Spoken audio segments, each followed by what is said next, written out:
So ప్రస్తుతం అయితే మనం ఖైరతాబాద్ లో ఉన్నటువంటి ఆర్టీఓ ఆఫీస్ దగ్గరే ఉన్నామండి. వెహికల్ కి సంబంధించిందండి నిన్న కేంద్ర ప్రభుత్వం నుండి ఒక ఆమోదం జారీ చేశారు. టీఎస్ నుండి టీజీకి మారడం జరుగుతుంది. సో నాతో పాటు ఉన్నటువంటి అమ్మాయిది తనకు వెహికల్ ఉంది. సో ఆ వెహికల్ లో తనకి ఏపీ ఉందా టీఎస్ ఉందా, బట్ ఇప్పుడు టీజీకి ఫార్వర్డ్ చేస్తున్నారు కాబట్టి ఒకసారి తన మాటల్లోనే అడిగి తెలుసుకుందాం. Hi ma'am. హాయ్. ఫైన్. మీ పేరు? నా పేరు శ్వేత. ఎక్కడుంటారు? నేను బేగంపేటలో ఉంటాను. బేగంపేటలోనా? సో మీ బండికి ఇప్పుడు అంటే ఏపీ అని ఉందా లేకపోతే టీఎస్ అని ఉందా? నా బండి పైన టీఎస్ ఉంది. టీఎస్ ఉందా? సో మరి ఇప్పుడు కేంద్ర ప్రభుత్వం నుండి మనకి నిన్న ఆదేశాలు జారీ చేశారు కదా టీజీ అని చెప్పేసి, దాని మీద మీ ఉద్దేశం ఏంటి? No idea. సార్ మీ పేరు? నా పేరు ప్రకాశం. ప్రకాశం. ఏం చేస్తుంటారు? నేను రిటైర్డ్ యూనివర్సిటీ.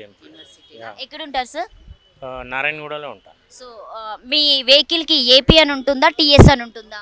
టీఎస్ ఉంటుంది. సో ఇప్పుడు నిన్న మనకు వచ్చినటువంటి కేంద్ర ప్రభుత్వం ఆదేశాల ప్రకారం టీఎస్ నుండి టీజీకి మారవాలని చెప్పేసి చెప్తున్నారు. సో రేవంత్ రెడ్డి గారి ఆధ్వర్యంలో మరి దాని మీద మీ ఉద్దేశం మీరేం చెప్తారు? ఓకే, ఎందుకంటే టీఎస్ అంటే ఒక్కోసారి తమిళనాడు స్టేట్ అనుకోవచ్చు మామూలుగా. కాబట్టి ఏంటంటే టీజీ ఉంటే బెటర్, స్పెసిఫిక్గా తెలంగాణ స్టేట్ అని ఉంటుంది.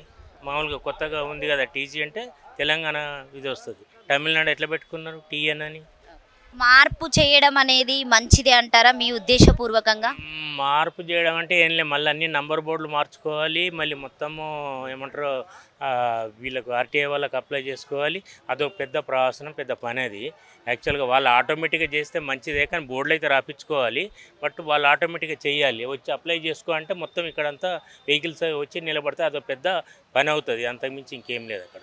Thank you so much sir. మీ పేరు? పునీత్. ఈ కార్ మీద లేకపోతే మీరు మా కంపెనీది. సో ఎక్కడ మీ కంపెనీ? మాది హెడ్ ఆఫీస్ వచ్చేసి జూబ్లీ హిల్స్, మా బ్రాంచ్ వచ్చేసి బోయినపల్లి. సో ప్రస్తుతం నిన్న కేంద్రంకి సంబంధించినటువంటి ఆదేశాల ప్రకారం అయితే టీఎస్సీ నుండి మనకి టీజీకి చేయడం జరుగుతుంది కదా. అంటే ఇప్పుడు కస్టమర్స్ మీ దగ్గరికి ఎలా వచ్చి అంటే మిమ్మల్ని అప్రోచ్ అవుతారా? ఎందుకంటే నెంబర్స్ ప్లేట్ మీ దగ్గర దాదాపుగా చాలా మంది తీసుకుంటుంటారు కదా.